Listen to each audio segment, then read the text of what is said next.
दोस्तों, मोहम्मद यूनुस भारत की foreign policy को चैलेंज करने लगे हैं।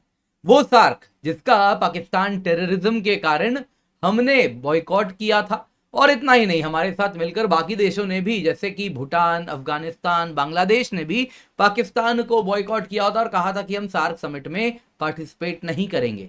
तब से दोस्तों सार्क मोर और लेस डिफंक्ट हो चुका है, लेकिन अब बांग्लादेश कह रहा है इसको मैं रिवाइव करवाऊंगा। जी हाँ दोस्तों, शायद आपको सार्क नाम की ये बॉडी याद होगी। इसमें अफगानिस्तान, भूटान, मालदीव, पाकिस्तान, बांग्लादेश, इंडिया, नेपाल और श्रीलंका इसके सदस्य हैं। मोर और लेस भारतीय उपमहाद्वीप के सारे देश इसके सदस्य हैं। अब दोस्तों होता ही हुआ है, 2016 का सार्क समिट होना था उसको इस्लामाबाद में, लेकिन उस साल उरी टेरर अटैक होता है सितंबर 18 को, और उसके बाद इंडिया कह देता है कि हम इसमें पार्टिसिपेट नहीं करेंगे पाकिस्तान में होने वाले सार्क समिट में। और उसके बाद बांग्लादेश, भूटान, अफगानिस्तान भी कहते हैं कि हम भी इसमें पार्टिसिपेट नहीं करेंगे। और तब से अगर आप देखें तो इक्का दुक्का बीच में कुछ मिनिस्टीरियल बैठक वगैरह हो जाती है, अदरवाइज वो भी वर्चुअल। अदरवाइज सार्क समिट अगर आप देखें तो पूर्ण रूप से डिफंक्ट हो चुका है। इतना ही नहीं दोस्तों, आप 2020 में देख सकते हैं पीएम मोदी ने कहा था कि सार्क पोटेंशियल तब तक रियलाइज नहीं हो पाएगा जब तक टेररिज्म एक देश स्पॉन्सर करता रहेगा। अभी इसी साल की बात कर लीजिए, 2024 में जयशंकर जी ने भी यही कहा था कि देखिए सार्क तो रिवाइव होने से रहा, क्योंकि एक देश है जो टेररिज्म को एज अ टूल किट अपनी एज अ फॉरेन पॉलिसी इस्तेमाल करता है।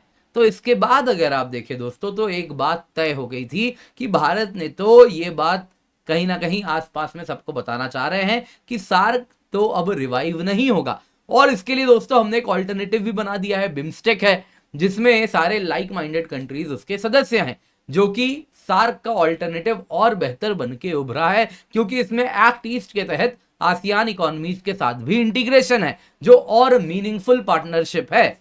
लेकिन दोस्तों यहां पे मोहम्मद यूनुस मानो जैसे कुछ अब जो इनको बैठाए हैं उनको अब वापस भी तो कुछ करना पड़ेगा। आप देख सकते हैं, मैंने एक वीडियो भी बनाया था, चर्चा भी की थी किस प्रकार से Bangladesh student leaders, ISI, US officials, Qatar और इन सब के साथ मिलकर पूरा का पूरा इन्होंने रिजीम चेंज ऑर्केस्ट्रेट किया था और मोहम्मद यूनुस को बैठाया गया है। पाकिस्तान आईएसआई आगे बढ़ के ऐसा काम की है तो पाकिस्तान को खुश तो करना पड़ेगा, क्यों हो भी क्यों ना।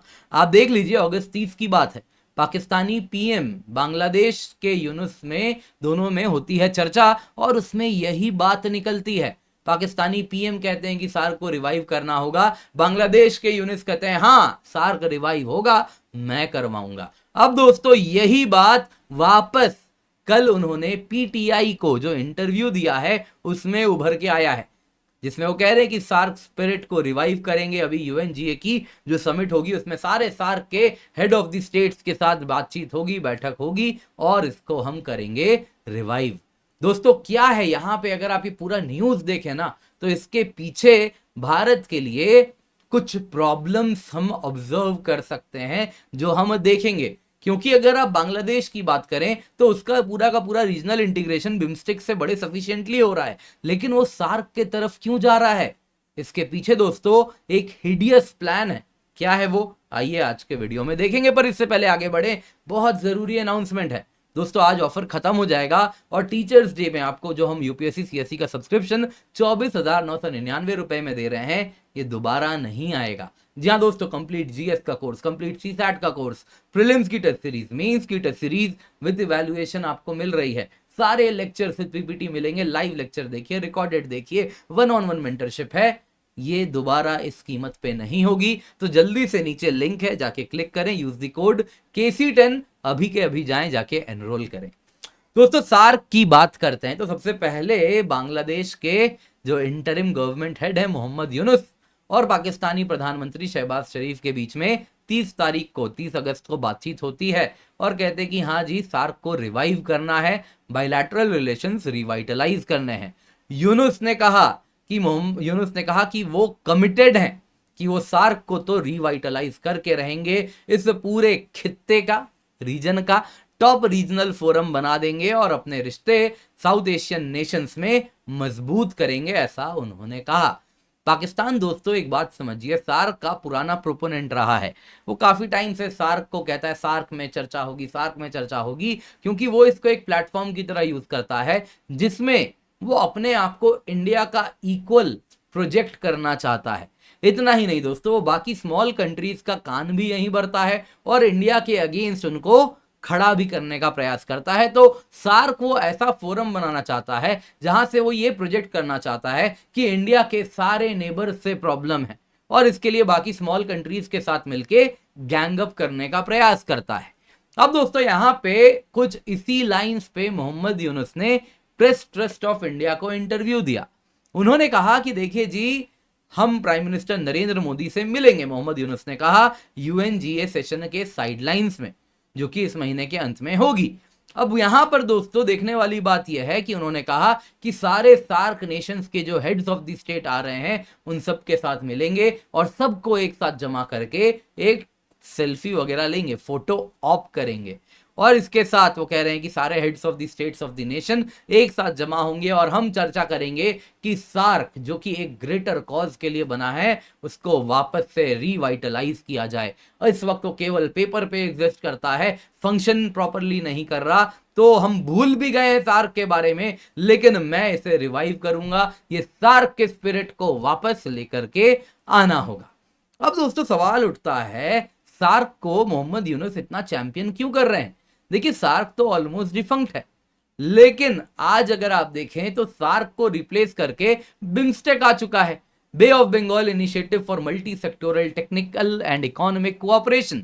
अगर आप इस बॉडी की बात करें तो इसमें तो बांग्लादेश के सारे नेबर्स हैं, उनको कई सैकड़ों मील दूर पाकिस्तान से क्या लेना देना। अगर हम बांग्लादेश की बात करें तो म्यांमार भी इसी में है। अभी इसी पीटीआई को दिए हुए इंटरव्यू में जब प्रॉब्लम्स आए तो भारत के ऊपर दोषारोपण करने का प्रयास किया इसी मोहम्मद यूसुफ ने। उनसे पूछा गया रोहिंग्या इशू पर आप क्या करेंगे, तो यूनुस ने कहा कि म्यांमार इंडिया का अच्छा दोस्त है, तो हम इंडिया को कहेंगे कि आप म्यांमार को कन्विंस कीजिए कि रोहिंग्यास को वापस ले लें।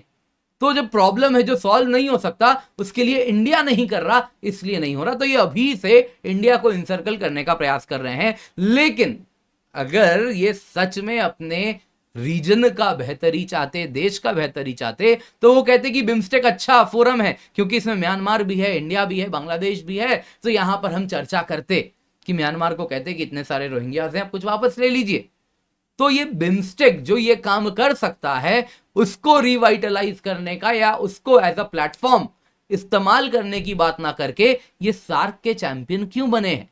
दोस्तों अगर आप बिम्स्टेक की बात करें तो सार्क से तो ये 100 टाइम्स बेटर है, क्योंकि ये रियल सेंस में चीजों को डिलीवर कर रहा है। ये एक्ट ईस्ट पॉलिसी के अंतर्गत अगर आप देखें तो बांग्लादेश, इंडिया, म्यांमार, अगर आप देखें तो कॉरिडोर भी बन रहा है, थाईलैंड तक रोड्स भी बन रहे हैं, कहीं ना कहीं इकोनॉमी इंटीग्रेट भी हो रही है। तो ये रियल सेंस में इस इलाके की इकोनॉमिक तरीके से जो बेहतरी हो सकती है वो तो बिम्स्टेक ला सकता है। सार्क में तो कुछ नहीं रखा, वो तो बिम्स्टेक ही कर सकता है, क्योंकि ये एक्चुअल में पूरी की पूरी आसियान इकोनॉमी से इंटीग्रेशन की बात करता है। लेकिन मोहम्मद यूनुस तो सार्क की बात कर रहे हैं, सार्क को रिवाइटलाइज करना है। तो क्या कारण है, सार्क में क्यों इतना फोकस है? देखिए पहली बात तो यह है कि ये पे बैक टाइम है। जैसा मैंने बताया अब तो इंटेलिजेंस रिपोर्ट्स क्लियरली आ गए हैं। बांग्लादेश में जो स्टूडेंट प्रोटेस्ट हुआ ये यूएस के कहने पे पाकिस्तान ने करवाया है अपने जमात के हैंड्स के साथ, पैसा कतर से कॉन्ड्यूट के थ्रू आया है। तो अब जाहिर सी बात है इनको जो बैठाया है उनको कुछ देना भी तो पड़ेगा। तो पाकिस्तान के लिए सार्क का रास्ता खोल रहे हैं, पाकिस्तान से रिश्ते मजबूत करेंगे। जो बैकडोर में पाकिस्तान यूएसए का नेक्सस है वो अगर आप देखें तो उसके लिंक्स बड़े गहरे हैं। सार्क का इंटीग्रेशन एक तरीके से आइडियोलॉजिकल इंटीग्रेशन की बात होगी, जिसमें जो इस्लामिक हार्डलाइनर्स हैं अक्रॉस द इंडियन सब कॉन्टिनेंट, फिर वो उधर पाकिस्तान हो, बांग्लादेश में जमात के द्वारा लेड हो, इन सब का एक आइडियोलॉजिकल इंटीग्रेशन की तरफ इनको आगे बढ़ना है। दोस्तों यहां पे ये वार्निंग है इंडिया के लिए कि टर्बुलेंट टाइम्स आने के आले दिनों में हमें देखने मिलेंगे। बांग्लादेश में जो आतंकवादी बेसेस थे जिसको शेख हसीना ने खाली करवा दिया था, बंद करवा दिया था, वो वापस से रिवाइटलाइज होने वाले हैं। इसका मतलब यह है दोस्तों, अगर हम पूर्वी भारत देखें या पूर्वोत्तर भारत देखें, इन सब में ये इंस्टेबिलिटी फैलाने वाले हैं। बाकी पाकिस्तान के साथ इनका इकोनॉमिक इंटीग्रेशन तो हो नहीं सकता विदाउट इंडिया, तो क्या पर्पस है पाकिस्तान के साथ एक ही प्रकार का इंटीग्रेशन होगा, वो है आइडियोलॉजिकल इंटीग्रेशन। इस इलाके में जब इस्लामिक हार्डलाइनर्स का आइडियोलॉजिकल इंटीग्रेशन होगा तो एक बात समझिए, ये भारत के लिए भी नई चिंताओं को जन्म देगा। भारत में जो moderate version of religion follow करते हैं उनको भी कहीं ना कहीं उनके ऊपर भी एक पुल फैक्टर आएगा कि वो भी पाकिस्तान वाला और बांग्लादेश के जमात वाला वर्जन फॉलो करें।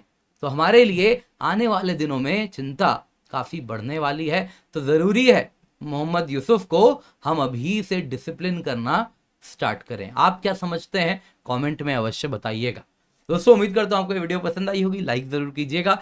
इसके सिवा मेरा करंट अफेयर्स का कोर्स है, हफ्ते भर का करंट अफेयर्स हम बस 2 दिन में कवर करते हैं। आप देख सकते हैं दोस्तों, प्रीलिम्स और मेंस दोनों के हिसाब से यहाँ पे पढ़ाई करवाई जा रही है। बस 2 दिन दीजिए, प्रीलिम्स और मेंस दोनों को लेकर आप निश्चिंत हो जाएंगे। बाकी हमारा अनअकैडमी का कोर्स है दोस्तों, नेवर सीन बिफोर ऑफर 24,999 रुपए, जिसमें आपको हम पढ़ा भी रहे हैं, प्रीलिम्स का मेंस का टेस्ट सीरीज भी दे रहे हैं, 1-on-1 मेंटरशिप भी दे रहे हैं, मेंस की टेस्ट सीरीज विद इवैल्यूएशन दे रहे हैं, यानी चेक होके आपको कॉपी दी जाती है।